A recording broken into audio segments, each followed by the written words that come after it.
Bihar police मुख्यालय में आयोजित प्रेस वार्ता में अपर पुलिस महानिदेशक विधि व्यवस्था सुधांशु कुमार ने जनवरी 2026 से अब तक के आपराधिक मामलों को लेकर विस्तृत जानकारी दी। उन्होंने कहा कि राज्य में अपराध नियंत्रण को लेकर लगातार कार्रवाई की जा रही है। अधिकारी ने बताया कि जनवरी 2026 से अब तक 676 व्यक्तियों के खिलाफ सीसीए की धाराएं के तहत कार्रवाई की गई है, जबकि 252 लोगों के खिलाफ आदेश पारित किया जा चुका है। उन्होंने कहा कि बिहार में गंभीर आपराधिक गतिविधियों में शामिल 33,000 से अधिक अपराधियों की गिरफ्तारी भी की गई है, जबकि न्यायालय द्वारा गंभीर आपराधिक मामलों की सुनवाई के दौरान 2 अपराधियों को फांसी की सजा भी सुनाई गई है। आपको जनवरी महीने से लेकर के आज दिनांक 22 मई तक की कुछ उपलब्धियों की ओर ध्यान आकृष्ट करना चाहता हूँ।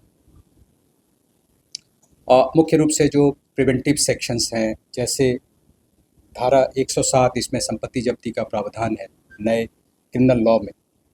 उसमें 1433 अपराधियों को चिन्हित करते हुए 426 अपराधियों के विरुद्ध प्रस्ताव न्यायालय में समर्पित किया गया है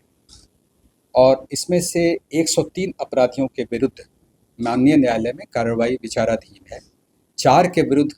ऑर्डर प्राप्त हो चुका है संपत्ति जब्ती का। उसी तरीके से पीएनएसएस की धारा 126 एवं 135 के तहत जो निरोधात्मक कार्रवाई है, उसमें जनवरी 26 से लेकर 15 मई 2026 तक कुल 4,13,118 व्यक्तियों के विरुद्ध ये कार्रवाई की गई है और धारा 135 के तहत बंधपत्र की कार्रवाई 1,34,358 व्यक्तियों के विरुद्ध की गई। सीसीए की धारा 3 की कार्रवाई होती है, उसमें भी इसी अवधि में 676 व्यक्तियों के विरुद्ध ये प्रस्ताव जिलाधिकारी को प्रेषित किया गया विभिन्न जिला पदाधिकारियों द्वारा, जिला पुलिस अधीक्षकों द्वारा, जिसमें से 252 व्यक्तियों के विरुद्ध आदेश पारित किया जा चुका है। उसी प्रकार सीसीए की धारा 12(1) के तहत इस अवधि में कुल 2 अपराधियों के विरुद्ध प्रस्ताव भेजा गया है और इसमें निरोधादेश भी प्राप्त कर लिया गया है। अपराध के मुख्य शीर्षों के तहत की गई गिरफ्तारी को देखें तो इस अवधि में हत्या शीर्ष के तहत 2023 अपराधी, डकैती के तहत 311, लूट के तहत 573,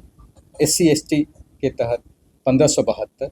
और उसी प्रकार बलात्कार, अपहरण जैसे संगीन कांडों में भी कुल मिलाकर के इस अवधि में 33,126 अभियुक्तों की गिरफ्तारी की गई। त्वरित विचारण की ओर देखें तो इसमें भी इस अवधि में विभिन्न न्यायालयों द्वारा 52,567 कांडों में कुल 70,624 व्यक्तियों को सजा दी गई है,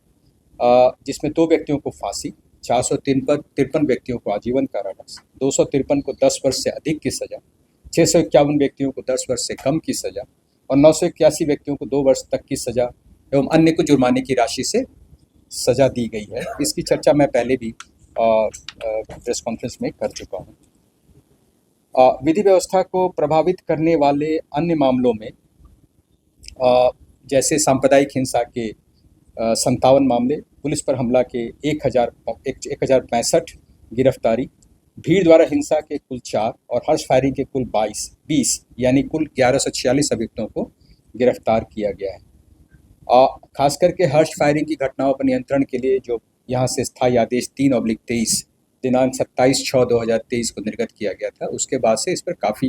अंकुश लगाया जा सका है। सॉफ्टनेस ऐसी चेहरे पे ग्लो लाए, जहां भी जाऊं सबकी नजर ठहर जाए, एक मैजिक टच पर्सनालिटी निखर जाए। जॉय टिश्यूज का कमाल अब देखो हर बार, जॉय टिश्यूज यूज करो तो तुमको मिलेंगे बहुत लोग, जॉय टिश्यूज यूज करो तो तुमको मिलेंगे बहुत लोग, चार्म बढ़ाए सबको पास लाए, जॉय टिश्यूज,